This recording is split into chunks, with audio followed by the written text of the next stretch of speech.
Bible సత్యాలు నీ కొరకే అనే యూట్యూబ్ ఛానల్ని వీక్షిస్తున్న ప్రతి ఒక్కరికి యేసుక్రీస్తు పేరిట వందనాలు తెలియజేస్తున్నాం. అదేవిధంగా ఈరోజు భలే ప్రశ్న బైబుల్ జవాబు అనే కార్యక్రమానికి స్వాగతం, సుస్వాగతం. ఈరోజు మన అంశం ఏమిటంటే రక్షణ, నిశ్చయత మరియు భద్రత, assurance and security of salvation. దాని గురించి మనం చర్చించుకుందాం. దాని గురించి విపులంగా మనం మాట్లాడుకుందాం. మన మధ్యలో ఉన్నారు బ్రదర్ ఆనంద్ గారు. దాని గురించి మనకి ఎక్స్ప్లెయిన్ చేస్తారు. చాలా జాగ్రత్తగా, శ్రద్ధగా వినండి. ప్రభుపేట వందనాలు బ్రదర్. Praise the lord. వందనాలు. పోయిన ఎపిసోడ్లో మనం రక్షణ గురించి మనం తెలుసుకున్నాం. రక్షణ అంటే ఏంటి, రక్షణ ఎవరు పొందాలి, ఎలా పొందాలి, పాపం అంటే ఏంటి, పాపం వల్ల వచ్చే ఫలితం ఏంటి, తర్వాత మనం ఎక్కడికి వెళ్తాం, తీర్పులో ఏం జరుగుతుంది, ఆ తీర్పు నుండి ఎలా బయటపడతాం అనేది విషయాలు మనం చూసాం. ఈరోజు మనం రక్షణ, నిశ్చయత మరియు భద్రత అనే అంశం గురించి మాట్లాడుకుంటున్నాం. సో దానికంటే ముందు రక్షణకి, రక్షణ నిశ్చయతకి మరియు భద్రతకి ఏమన్నా తేడా ఉందా? చిన్న తేడా చెప్పి మనం ముందుకెళ్దాం. దాని గురించి ఎక్స్ప్లెయిన్ చేయండి. రక్షణ, నిశ్చయత మరియు భద్రత, వాటి గురించి మనం ఆలోచించినట్లయితే రక్షణ అంటే మనం చూసాం, ఒక ప్రమాదం ఉంది, ఆ ప్రమాదం నుంచి తప్పించబడ్డాం. మానవులకున్న ప్రమాదం, మానవులు పాపం చేశారు కాబట్టి చనిపోయిన తర్వాత నరకానికి వెళ్ళడానికి సిద్ధంగా ఉన్నారు.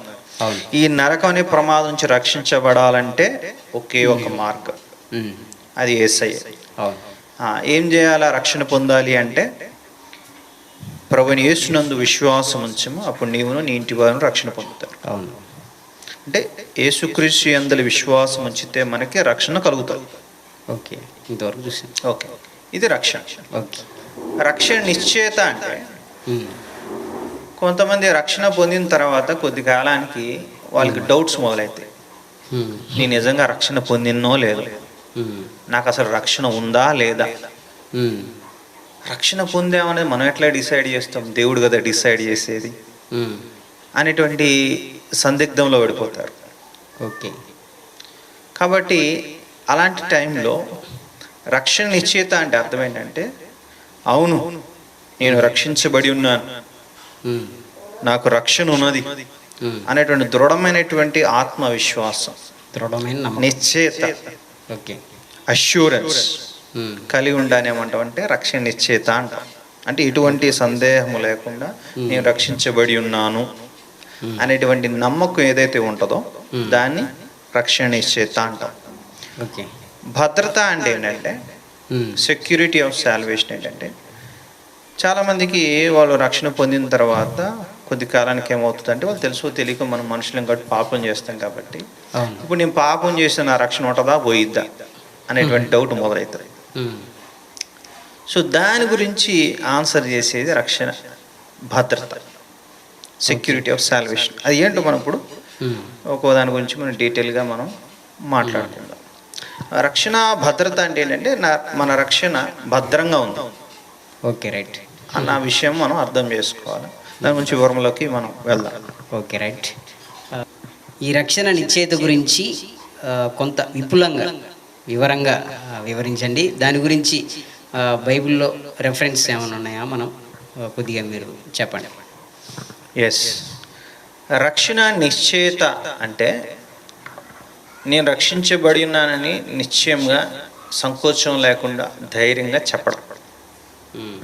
కానీ రక్షణ పొందిన తర్వాత కొంతకాలానికి కొంతమందికి డౌట్ వస్తుంది, నేను రక్షణ పొందానా లేదా. అసలు మనం ఎట్లా చెప్పగలుగుతాం రక్షణ పొందామని, దేవుడు కదా డిసైడ్ చేయాల్సింది అని కొంతమంది అనుకుంటారు. కానీ బైబిల్ ఏం చెప్తుందంటే రక్షణ పొందాలా వద్దనేది నీ చేతిలో. నువ్వు యేసుక్రీస్తు యందు విశ్వాసం ఉంచితే రక్షణ పొందావు. యేసుక్రీస్తు యందు విశ్వాసం ఉంచితే నీకేమొచ్చింది? రక్షణ వచ్చేసి. ఇక మళ్ళీ నేను రక్షించబడనా లేదన్న సందేహం అనేది అనవసరం. విశ్వాసం ఉంచితే మనకేమొచ్చేసింది? రక్షణ వచ్చేసింది. అదే దేవుడు అక్కడికి వెళ్ళిన తర్వాత మన క్రియలను బట్టి డిసైడ్ చేసేది కాదు. ఎందుకంటే రక్షణ క్రియల వల్ల కలగదు అని కూడా మనం నేర్చుకున్నాం. ఈ విషయాన్ని మనకి చక్కగా పౌలు గారు ఎఫెసీయులకు రాసిన పత్రిక 2:8 చక్కగా మనకు వివరిస్తున్నారు. మీరు విశ్వాసము ద్వారా కృపచేతనే రక్షింపబడి ఉన్నారు. మీరు విశ్వాసము ద్వారా కృపచేతనే రక్షింపబడి ఉన్నారు. ఇక్కడ చూస్తే పౌలు ఎఫెసీలో ఉన్నటువంటి విశ్వాసులకు రాస్తూ, లేదా ఎఫెసీ సంఘానికి రాస్తూ మీరేమంటారు? మీరు విశ్వాసం ద్వారా కృపచేతనే రక్షింపబడి ఉన్నారు అంటారు. అంటే ఎఫెసీ విశ్వాసులారా, మీరు ఎప్పుడైతే యేసుక్రీస్తు యందు విశ్వాసం ఉంచారో ఆల్రెడీ మీరు ఏమైపోయారు? రక్షింపబడి. అంటే అప్పుడే, ఎప్పుడైతే మీరు విశ్వాసం ఉంచారో అప్పుడే మీరు ఏమైపోయారు? రక్షింపబడ్డారు అంటున్నాడు. బడి ఉన్నారు, మీరు ఇంకా రక్షించబడతారు అని అట్లా బడి ఉన్నారు. అంటే మనం ఖచ్చితంగా చెప్పవచ్చు, మనం యేసుక్రీస్తు ప్రభు యందు విశ్వాసం ఉంచినట్లయితే, ఆయన సొంత రక్షకుడిగా దేవుడిగా అంగీకరించి విశ్వసించినట్లయితే నేను రక్షించబడి ఉన్నాను అని మనం ఖచ్చితంగా చెప్పొచ్చు. ఇక్కడ అదే మనం రక్షింపబడి ఉన్నారు అని చెప్తున్నాడు పౌలు గారు. సో మనం కూడా ఏం చెప్పొచ్చు? యేసుక్రీస్తు యందు విశ్వాసం ఉంచితే రక్షింపబడి ఉన్నా అని చెప్పొచ్చు.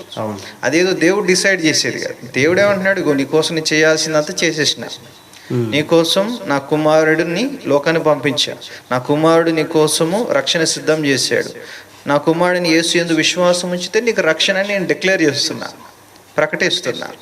నువ్వు నా కుమారుడు యందు విశ్వాసం ఉంచితే రక్షణ, విశ్వాసం ఉంచకపోతే రక్షణ లేదు. అప్పుడు మనం విశ్వాసం ఉంచితే మనకేమొచ్చింది? రక్షణ వచ్చింది. ఇంకా మళ్ళీ నేను రక్షించబడ్డానా లేదనే సందేహం మనకి అవసరం లేదు. అంతే కదా. కొంతమంది, చాలామంది వాళ్ళు చేసే క్రియలు బట్టి, వాళ్ళు చేసే తప్పులు బట్టి, వాళ్ళు చేసే తెలుసో తెలియక పాపాలు బట్టి, అయ్యో నేను పరలోకం వెళ్తాను వెళ్ళను అనే ఆలోచనలు ఉంటారు కదా. సో వాళ్ళకి ఇది బాగా ఉపయోగపడుతుందని అనుకుంటున్నాం. కరెక్టే. ఇప్పుడు చాలామంది వాళ్ళు చేసే క్రియలను బట్టి మళ్ళీ నేను నిజంగా రక్షించబడ్డానా, నేను తప్పులు చేస్తున్నా కదా, నేను ఈ పాపాలు చేశాను కాబట్టి నాకు రక్షణ, నిజంగా నేను రక్షించబడ్డానా లేదా అనేటువంటి డౌట్ వస్తుంది. అయితే గుర్తుపెట్టుకోవాల్సిన విషయం ఏంటంటే, మన క్రియల వలన రక్షణ కలగలేదు. అది యేసు ప్రభు చేసిన కలువరి శిలువ యాగం ద్వారా మనకు రక్షణ కలిగింది. కాబట్టి మన క్రియల చేత సంపాదించుకుంది కాదు. కాబట్టి మనం ఏదో క్రియలు చేస్తే అది పోయేది కాదు.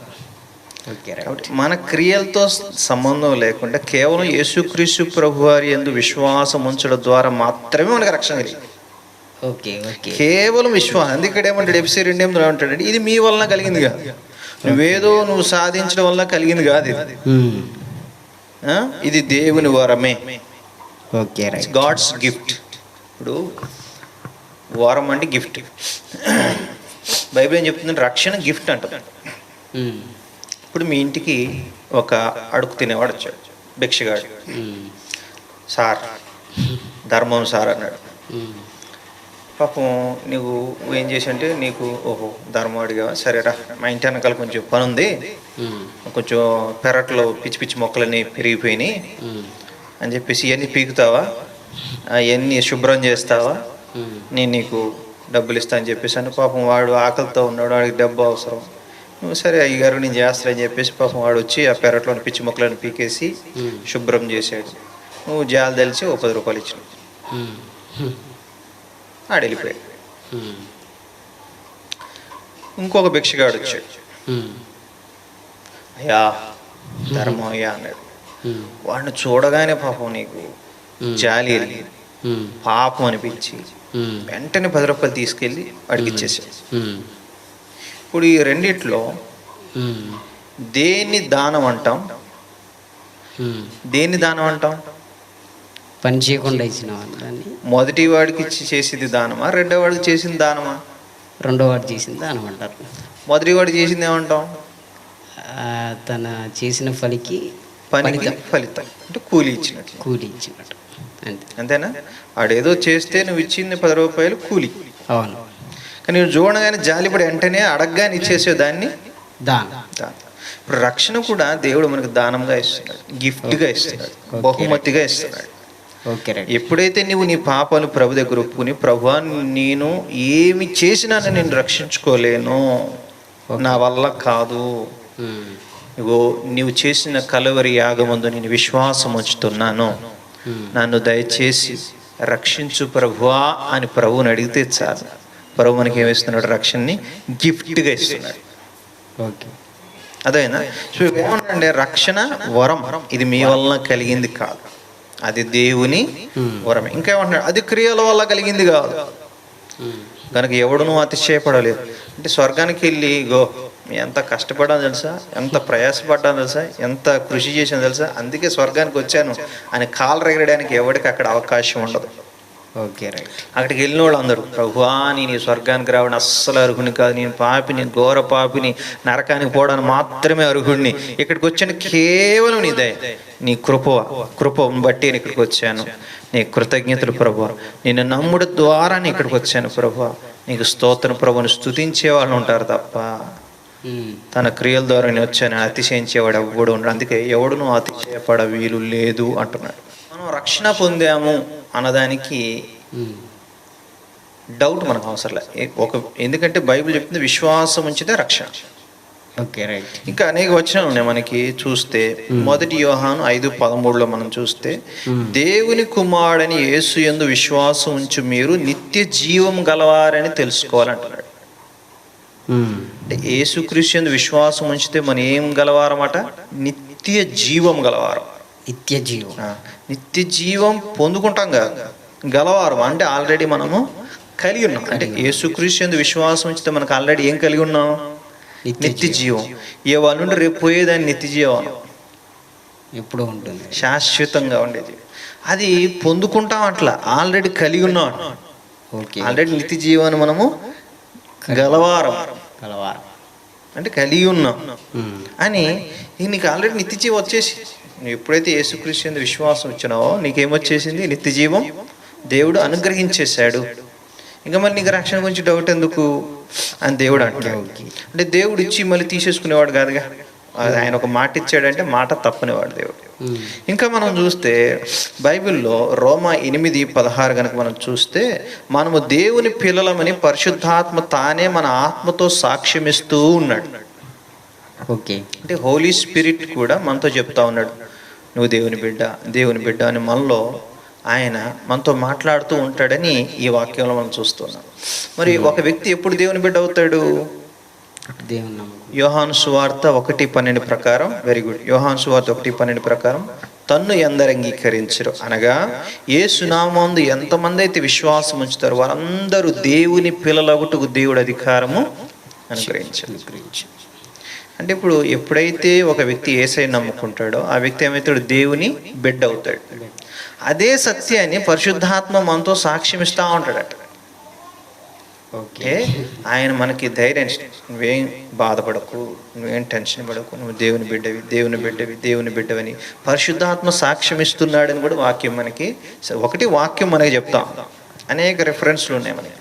యోహాను సువార్త 3:17 చదివిన కూడా బాగా తెలిసిన వాక్యం. దేవుడు లోకం ఎంతో ప్రేమించెను కాగా తన అద్వితీయ కుమారుని విశ్వాసం ఉంచి ప్రతివాడు నశింపక నిత్య జీవం పొందినట్లు ఆయన అనుగ్రహించాడు. అంటే యేసుక్రీస్తు యందు విశ్వాసం ఉంచితే మనకేమవుతుంది? నిత్య జీవం. ఇక మనకు నాశనం లేదని కూడా చూస్తున్నాం. ఇప్పుడు విశ్వాసం ఉంచితే, నువ్వు విశ్వాసం ఉంచినప్పుడు దేవునికి ఏమి ఇచ్చేసాడు? నిత్య జీవం ఇచ్చేసాడు. నీకేం తీసేసాడు? నాశనాన్ని తీసేసాడు. దీన్ని మనం నమ్మాలి. అదే నిశ్చయత. 2 పరిశుద్ధాత్మ యొక్క సాక్ష్యం. ఇట్లా అనేక వచనాలకు మనం బైబిల్లో చూడవచ్చు. కాబట్టి మనం రక్షించబడ్డామా లేదా అనే సందేహం వద్దు. బైబిల్ స్పష్టంగా చెప్తుంది, విశ్వాసం ఉంచితే నీకు రక్షణ కలిగింది, అంతే. ఇప్పుడు నువ్వు నువ్వు విశ్వాసం ఉంచినావు లేదా అన్నది నువ్వు ఆలోచించుకోవాలి, అంతే. అర్థమైందా? నువ్వు యథార్థంగా విశ్వాసం ఉంచితే నీకు రక్షణ కలిగింది, ఇంకంతే. దాంట్లో మనం దాని గురించి పెద్దగా వర్రీ అవ్వాల్సిన అవసరం లేదు. మనకి ఎక్స్ట్రాగా మనకి ఒకటి బైబిల్ చెప్తా ఉంది, రెండవది హోలీ స్పిరిట్ కూడా మనతో ఆయన చెప్తా ఉన్నారు. మనకి అర్థమవుతుంది, మనం ప్రార్థన చేస్తున్నప్పుడు, మనం కష్టకాలంలో ఉన్నప్పుడు, సమస్యలో ఉన్నప్పుడు పరిశుద్ధాత్మ యొక్క ఆయన ప్రేరేపణ, ఆయన మనకిచ్చే ఆదరణ, ఆయన మనతో మాట్లాడే విధానం బట్టి మనకు తెలియకుండా మన హృదయంలో నా దేవుడు నాకు తోడుగా ఉన్నాడు, నేను ఆయన బిడ్డను, నాకేం జరగదు అనేటువంటి భరోసా మనలో ఆటోమేటిక్గా కలుగుతూనే ఉంటాం. ఎందుకంటే పరిశుద్ధాత్మ దేవుడు మనలోనే ఉన్నాడు కదా. ఓకే. అది ఇప్పుడు ఒక వ్యక్తి రక్షణ పొందాడు కదా.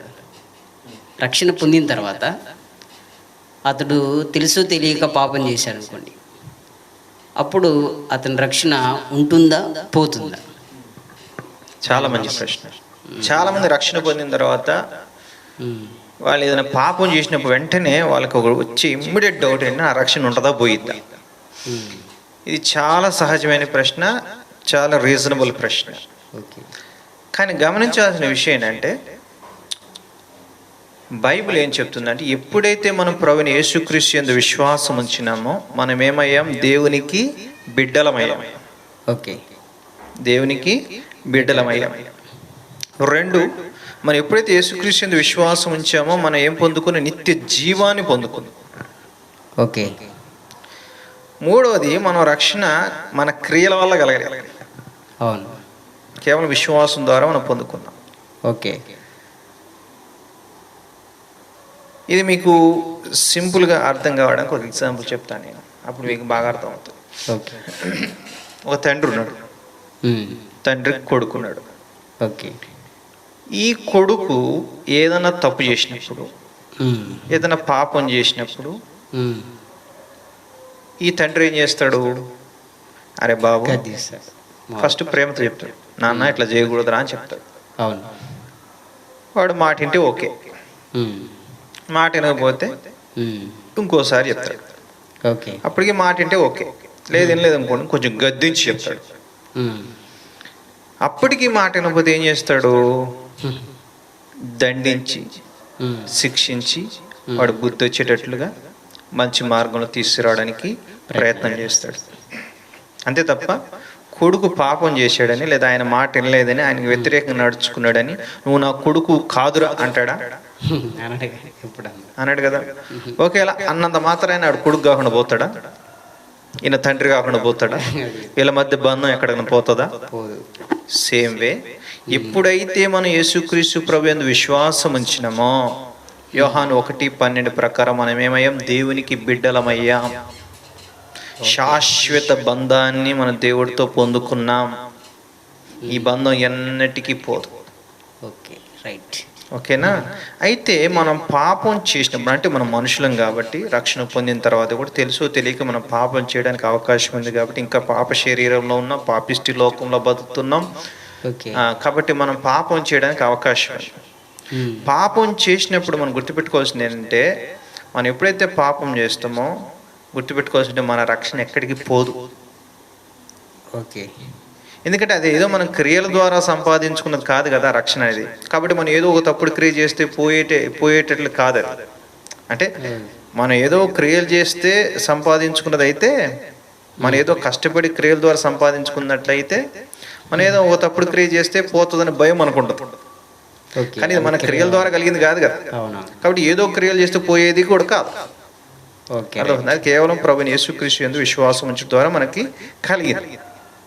అట్లా ఓకే. ఇప్పుడు ఏం జరుగుతుంది? మనం ఎప్పుడైతే పాపం చేస్తామో ఉమ్, రక్షణ పొందిన తర్వాత మనం పాపం చేయడానికి అవకాశం ఉందని బైబిల్ చెప్తా ఉంది. దాని గురించి నేను మాట్లాడతాను. మనం పాపం చేసినప్పుడు ఏమవుతుందంటే దేవుడికి మనకి ఉన్న బంధం ఎక్కడికి పోదు, రిలేషన్షిప్ ఎక్కడికి పోదు. Okay, right. కానీ దేవుడికి మనకున్న ఫెలోషిప్, సహవాసం దెబ్బతింటది. ఓకే. అర్థమవుతుందా? ఉమ్, ఏమవుతుంది? మనం తప్పు చేసినప్పుడు దేవుడు బాధపడతాడు. అరే నా బిడ్డ నా మాట వినట్లేదని బాధపడతాడు. అప్పుడు దేవుడు ఏం చేస్తాడంటే మన సాక్షి ద్వారా గద్దిస్తాడు, ఉమ్, వాక్యం ద్వారా గద్దిస్తాడు, ఉమ్, దేవుని సేవకుల ద్వారా గద్దిస్తాడు, ఉమ్, పరిస్థితుల ద్వారా దేవుడు మనకు బుద్ధి చెప్పడానికి ప్రయత్నం చేస్తాడు, ప్రేమతో చెప్తాడు. ఓకే.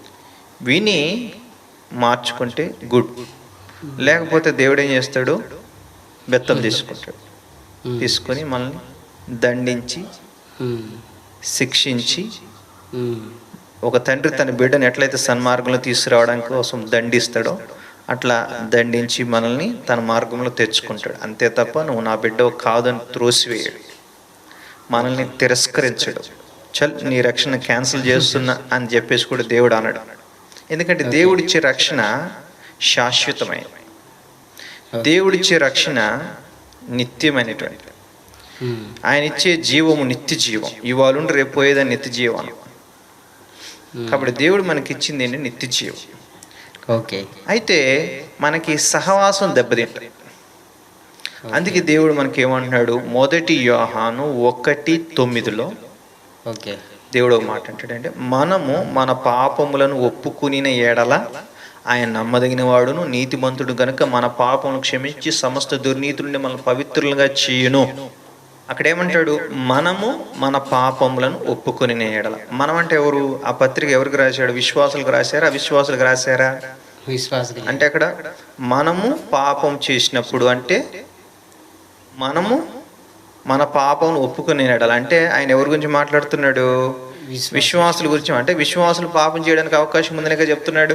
అవును. ఇంకా విచిత్రం ఏంటి? యోహాను కూడా కలిపేసుకుంటున్నాడు. మీరు పాపం చేసినప్పుడు అంటలే, మనము అంటే ఆయన కూడా కలిపేసుకుంటున్నాడు. అంటే అర్థం ఏంటి? విశ్వాసులు ఖచ్చితంగా పాపం చేయడానికి ఈ లోకంలో అవకాశం ఉన్నది. ఎందుకంటే మనం పాప శరీరంలో ఉన్నాము, పాపిష్టి లోకంలో ఉన్నాము, మనకు సైతాను శోధనలు ఉంటాయి. కాబట్టి పాపలను పడిపోయేటువంటి అవకాశము ఖచ్చితంగా ఉన్నది. అయితే అందుకే దేవుడు ఏం చేసిన, మనము మన ఒకవేళ మనం ఏదైనా పాపం చేయకూడదు, కానీ ఒకవేళ పాపం చేసినట్లయితే దాని గురించి అయ్యో నా రక్షణ ఎక్కడికైనా పోయిందని భయపడాల్సిన అవసరం లేదు. ఫస్ట్ ఆఫ్ ఆల్ మనం చేయాల్సింది అంటే మనం మన పాపాలను దేవుడి దగ్గర ఒప్పుకోవాలి. ఒప్పుకోవడం అంటే యథార్థంగా పశ్చాత్తాపంతో మారు మనసుతో మన దేవుడి దగ్గరకు వచ్చి దేవా నన్ను క్షమించు అని అడిగినట్లయితే దేవుడు ఏం చేస్తాడు? దేవుడు వాగ్దానం, దేవుడు ఖచ్చితంగా క్షమిస్తాడు. కాబట్టి మనం ఏం చేయాలా? దేవుడితో కోల్పోయిన సహవాసాన్ని మళ్ళా తిరిగి సంపాదించుకోవడానికి దేవుడు ఏర్పాటు చేసిన మార్గం ఏంటంటే మనం మన పాపాలని ఒప్పుకొని దేవుని క్షమాపణ అడగడం. తద్వారా ఏమవుతుంది? ఆ కోల్పోయిన సహవాసాన్ని మరలా మనము పొందుకుంటాం. ఓకే. ఓకే. ఓకే. ఇప్పుడు రక్షణ ఎక్కడికి పోదని, తర్వాత మనం పాపం చేసినప్పుడు కూడా రక్షణ ఎక్కడికి పోదని మనం స్పష్టంగా చెప్పారు.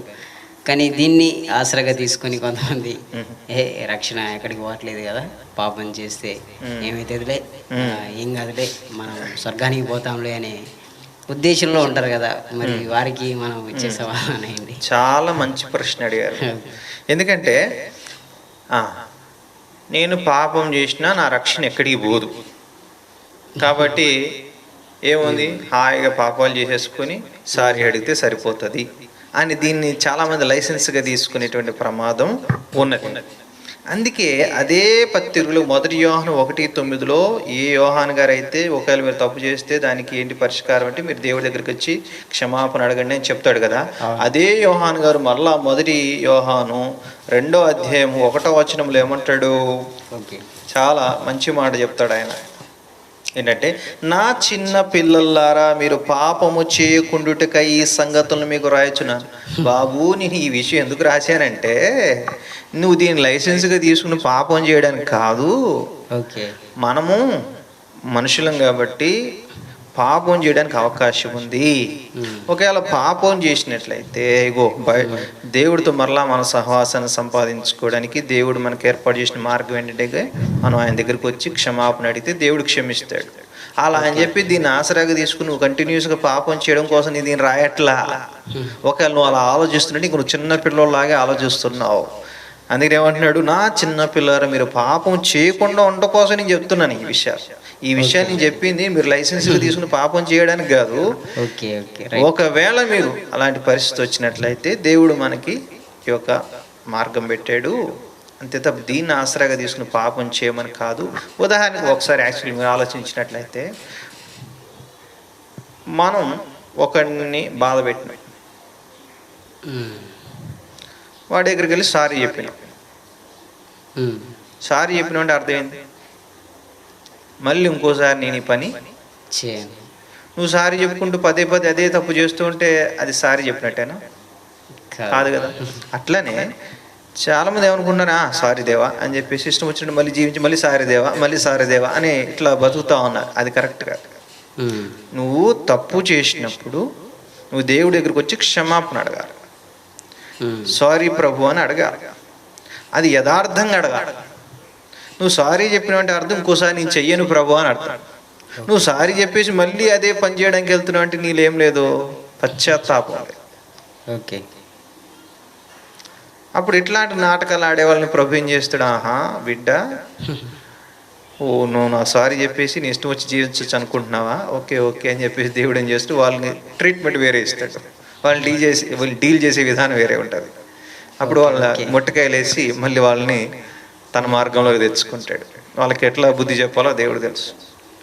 ఒక చిన్న పనిష్మెంట్, మేబీ చిన్న రోగం కావచ్చు, చిన్న యాక్సిడెంట్ కావచ్చు, లేకపోతే ఏదో ఒకటి వాళ్ళకి కావాల్సిన, వీళ్ళకి ఎట్లా బుద్ధి చెప్తే వాళ్ళకి ఆయన మార్గంలోకి వస్తారు ఆయన తెలుసు కాబట్టి మళ్ళీ ఆయన ఏం చేస్తాడంటే ఆయన మార్గంలో తెచ్చుకుంటాడు. అప్పుడు మళ్ళీ ట్రాక్లోకి వస్తాడు. సో ఇక్కడ మనం గుర్తుపెట్టుకోవాల్సి ఏంటంటే దీన్ని ఆసరాగా తీసుకొని ఇది లైసెన్స్గా భావించి పాపం చేయడానికి కాదు దేవుడు మనకు ఆప్షన్ ఇచ్చింది. మనం మరలా సరి చేసుకోవడానికి, ఆయనతో మరలా మనము సహవాసం సంపాదించుకోవడానికి, మరలా ఆయనతో ఎటువంటి ఇబ్బంది లేనటువంటి చక్కటి ఆయన సహవాస మాధుర్యాన్ని అనుభవించడానికి దేవుడు ఇచ్చినటువంటి గొప్ప అవకాశమే తప్ప దాన్ని మనం ఆసరాగా తీసుకుని పాపం చేయడానికి దేవుడు అది మనకి ఇవ్వలేదు. సో దీన్ని బట్టి మనకి ఏమవుతుంది, మన రక్షణ చాలా భద్రంగా ఉన్నది. ఎంత భద్రంగా ఉన్నది అంటే మనం చూసినట్లయితే ఒక వాక్యం మనం చూద్దాము. యోహాను సువార్త 10వ అధ్యాయం 27 నుంచి మనం చదువుకుంటే, నా గొర్రెలు నా స్వరం విను, నేను వాటిని ఎరుగుదును, అవి నన్ను వెంబడించును, నేను వాటికి నిత్య జీవం ఇచ్చుచున్నాను గనుక అవి అన్నిటికీ నశింపవు, ఎవడును వాటిని నా చేతిలోని అపహరింపడు, వాటిని నాకు ఇచ్చిన నా తండ్రి అందరికంటే గొప్పవాడు గనుక నా తండ్రి చేతిలో నుండి ఎవడును వాటిని అపహరింపలేడు. ఇక్కడ ఏమంటున్నాడు ప్రభు, నా గొర్రెలు నా స్వరం. రక్షణ పొందినవాడు వాళ్ళలో ఉన్నటువంటి లక్షణం అంటే దేవుడి స్వరాన్ని వినడానికి ఇష్టం, అంటే దేవుడి మాట విధేయత చూపడానికి ఇష్టపడతాడు. ఓకే. కానీ వాడు మనిషి కాబట్టి, పాప శరీరం ఉన్నాడు కాబట్టి ఎప్పుడొకప్పుడు తప్పు చేయడానికి అవకాశం ఉంది. రక్షణ పొందినవాడు పాపం చేయడానికి అవకాశం ఉంది. పాపం చేసినప్పుడు రక్షణ ఎక్కడికి పోదు. మరలా తన తప్పు తాను తెలుసుకుని ప్రభు దగ్గరకు వచ్చి క్షమాపణ అడిగితే ప్రభు ఖచ్చితంగా క్షమించి మరలా ఆ సహవాసాన్ని ఆ వ్యక్తికి అనుగ్రహిస్తాడు. బంధం ఎక్కడికి పోదు. ఆ సహవాసం నష్టపోయినటువంటి ఆ సహవాసం, దెబ్బతిన్న సహవాసాన్ని మళ్ళీ ఆ వ్యక్తికి అనుగ్రహిస్తాడు. ఓకేనా?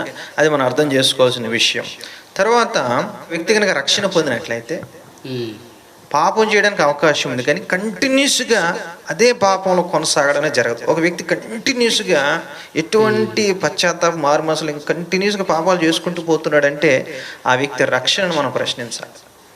ఓకే.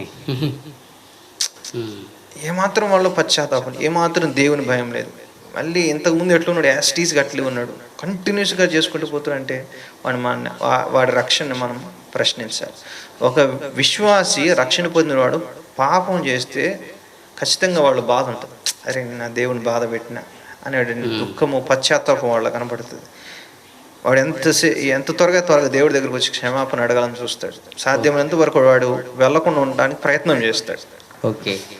కానీ ఒకడు కంటిన్యూస్గా అదేలో పాపంలోనే జీవిస్తుండదు, పాపంలోనే వాడికి అప్పటికి ఇప్పుడు ఏ తేడా లేదు, అసలు ఇంచు కూడా తేడా లేదంటే వాడి యొక్క విశ్వాసాన్ని మనం ప్రశ్నించాలి. ఎందుకంటే విశ్వాసం క్రియల్లో కనబడాలి. మన విశ్వాసం, మన యేసుప్రభుని నమ్ముకున్నాం అంటే, విశ్వాసం వచ్చినామంటే ఖచ్చితంగా మళ్ళీ ఎంతో కొంత మార్పు వస్తుంది. ఒకేసారి పూర్తిగా మనం మారిపోలేము, కానీ మనలో ఎంతో కొంత మార్పు వస్తుంది.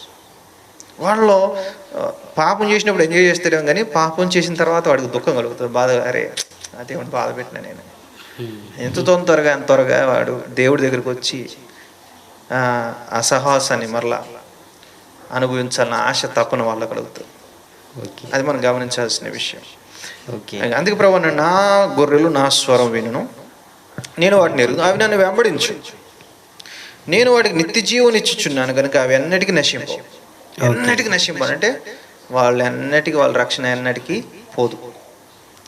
ఎవడును వాటిని నా చేతిలో నుండి అపహరింపు, ఎవడు కూడా ఆయన చేతిలోంచి మనల్ని అపహరింపు. అంటే మన రక్షణ మనం ఆయన చేతిలో ఉన్నాం. ఆయన చేతిలోంచి మనల్ని దొంగిలించగలేవాడు ఎవడున్నాడు? అర్థమవుతుందా? మన రక్షణ ఆయన చేతిలో భద్రంగా ఉంది. వాటిని నాకు ఇచ్చిన తండ్రి అందరికంటే గొప్పవాడు కనుక నా తండ్రి చేతిలో ఎవడు వాటిని అపహరింపలేడు. మనము యేసయ్య చేతిలో ఉంటాం మాత్రం కాదు, తండ్రి చేతుల్లో కూడా మనం ఉన్నాం. అంటే డబుల్ లా మనకుంది. ఇంత స్పెషల్ ప్రొటెక్షన్ మనకు ఉండగా మన రక్షణ ఎక్కడ పోతుంది? యాడికి సో ఇది నాకు చాలా బాగా నచ్చిన వాక్యం. సో దీన్ని బట్టి మనం అర్థం చేసుకోవాలి, మన రక్షణ సేఫ్, భద్రం. అది ఎవరిలో భద్రం? క్రీస్తులోనే భద్రం. మనకు రక్షణ ఇచ్చింది ఆయనే, మన రక్షణని భద్రపరిచింది ఆయనే. మనం ఏంటంటే ఆయన మీద ఆధారపడుతూ ఆయన చిత్తానుసారంగా జీవించడానికి ఆయన కృపను వేడుకుంటూ, ఏదైనా తెలిసి తెలియక చేసిన పాపను పడిపోయిన ఇమ్మీడియట్గా పశ్చాత్తాపడి ఆయన వైపు తిరిగి ఆయన మీద ఆధారపడుతూ, ఆయన శక్తి మీద ఆధారపడుతూ, ఆయన ఆత్మ సహాయం తీసుకుంటూ, దేవుని బిడ్డల యొక్క ప్రార్థనా సహకారాన్ని తీసుకుంటూ ఈ జీవిత యాత్రలో మనం ముందుకు సాగాలి. అదే క్రైస్తవ జీవితం. ఓకే బ్రదర్, చాలా చక్కగా స్పష్టంగా రక్షణ నిశ్చయిత మరియు భద్రత గురించి వివరించారు. చాలా మన విశ్వాసం ద్వారా యేసుక్రీస్తుని నమ్ముకున్నప్పుడు మన రక్షణ ఎక్కడికి పోదని వాక్యాలు, బైబిల్లో వాక్యాల ద్వారా నిరూపించారు. చాలా చక్కగా, చాలా ఆదరణంగా ఉంది. అది లాస్ట్ వచ్చిన ఒకటి ఉంది కదా, అది చాలా ఇంకా మన విశ్వాసాన్ని రెట్టింపు చేసే విధంగా ఉంది. So thank you brother. ఇలాంటి విషయాలతో మమ్మల్ని అందరినీ ప్రోత్సహించండి. ఓకే, చూశారు కదా, ఇప్పుడు దాకా మనం రక్షణ నిశ్చయిత గురించి తెలుసుకున్నాం. అదేవిధంగా రక్షణ మరియు భద్రత గురించి మనం తెలుసుకున్నాం. మనం ఒకసారి రక్షణ పొందుకున్నప్పుడు ఆ రక్షణ ఎక్కడికి పోదు, మన ప్రభువైన యేసుక్రీస్తు చేతిలో, అదేవిధంగా తండ్రి చేతిలో కూడా ఆ రక్షణ భద్రంగా ఉంది. ఈ విషయాల్ని మనం విన్నప్పుడు మనం ఇంకా సంతోషపడి దేవునికి కృతజ్ఞతాస్తులు చెల్లించాలి, ఇంకా సంతోషపడాలి. సో అది గుర్తించి ప్రతి ఒక్కరు కూడా దేవునికి కృతజ్ఞతాస్తులు చెల్లిద్దాం. సో ఈ సిరీస్ ఇంకా రాబోయే దినాల్లో అనేక విషయాల గురించి మనం చర్చించుకుందాం. దీన్ని ప్రతి ఒక్కరూ ఫాలో అవ్వండి. మీకేమైనా ప్రశ్నలు ఉంటే కామెంట్ సెక్షన్లో కామెంట్ చేయండి. ఖచ్చితంగా దానికి మేము సమాధానం చెప్పడానికి ప్రయత్నిస్తాం. ఓకే, ప్రభు పేరిట అందరికీ వందనాలు. దేవుని నామానికి మహిమ కలుగును గాక. ఆమేన్.